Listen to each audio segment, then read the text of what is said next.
Oke, baik. Salam sejahtera untuk kita semua. Pertama-tama saya ucapkan rasa terima kasih ya kepada para pembicara di sini yang sudah hadir. Kami bertiga akan menjelaskan dan memaparkan konsep dari processing dan ekstraksi data dengan tiga metode yang berbeda, yakni equalization histogram, low pass or high pass filtering, dan juga PCA. Oke, boleh next. Oke, jadi materi yang kami paparkan di sini memiliki keterkaitan dengan CLO5, yaitu ketiga metode yang kami bahas itu merupakan alur inti dalam pengolahan citra penginderaan jauh. Equalization histogram itu untuk meningkatkan keterbacaan citra, filtering memperbaiki kualitas spasial dan struktur citra, sedangkan PCA sendiri itu mengekstraksi informasi spesial yang paling signifikan. Oke, next. Oke, jadi saya akan menjabarkan mengenai konsep dasar apa itu equalisasi histogram. Jadi, equalisasi histogram dapat kita lihat sendiri ya dari kalimat pembentuknya yaitu equal dan histogram yang berarti nilai ya. Yang mana konsep dasarnya sendiri itu merupakan metode pengolahan citra yang bertujuan untuk meningkatkan kontras keseluruhan citra dengan cara menyamaratakan nilai intensitas piksel secara merata.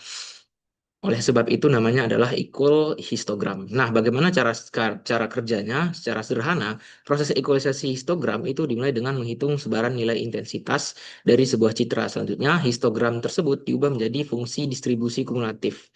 Nah, yang kemudian fungsi ini digunakan untuk meratakan nilai intensitas awal ke nilai yang baru yang lebih merata. Oleh karena itu, hasil yang akan dihasilkan nantinya adalah sebuah penampakan cerita yang jadi lebih jelas. Nah, kegunaan utama sendiri yaitu untuk meningkatkan kontras citra seperti yang tertulis dalam slide. Oke, next.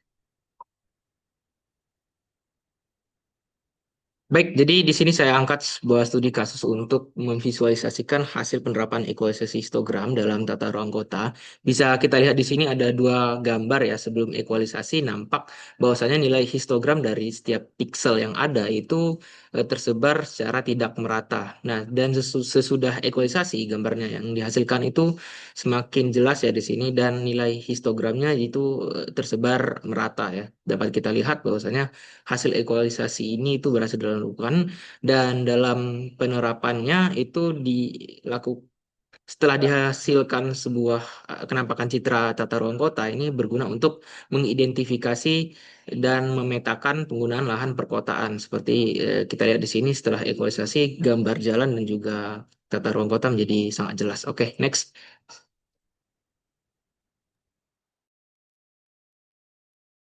Oke, jadi di sini saya akan melanjutkan ke teknik yang kedua yaitu filtering atau mempertajam atau menghaluskan citra. Jadi konsep dasar filtering ini adalah sebuah operasi pengolahan citra digital yang bertujuan untuk memodifikasi nilai pixel berdasarkan nilai pixel di sekitarnya. Secara sederhana, filtering adalah proses menerapkan sebuah mask atau matriks kecil ke setiap pixel dalam citra.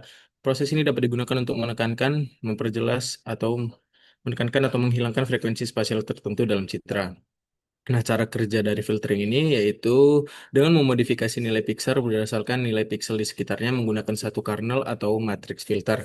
Setiap pixel citra dihitung ulang melalui operasi matematis atau misalnya rata-rata, median, atau pembobotan terhadap pixel tetangga. Lalu hasilnya menggantikan nilai pixel asli. Nah, kegunaan filtering ini yang pertama yaitu penajaman citra atau image sharpening menggunakan filter high pass atau turunan seperti Laplacian atau Sobel untuk menekankan perbedaan kecerahan antar pixel yang berdekatan. Yang kedua yaitu penghalusan citra atau image smoothing, dan yang ketiga yaitu deteksi tepi atau edge detection. Nah, di filtering ini ada dua teknik yaitu ada low filtering dan high filtering. Yang pertama yaitu low filtering. Low filtering ini adalah proses penyaringan citra yang bertujuan untuk menghaluskan atau smoothing citra dengan cara mereduksi variasi nilai pixel yang tajam. Filter ini bekerja dengan melewatkan frekuensi rendah dan menekankan frekuensi tinggi sehingga noise dan detail kecil berkurang. Yang kedua yaitu high filtering. High pass filtering adalah proses penyaringan citra yang bertujuan untuk menonjolkan detail dan tepi objek. Filter ini bekerja dengan melewatkan frekuensi tinggi dan menekankan frekuensi rendah, sehingga perubahan nilai pixel yang tajam menjadi lebih terlihat.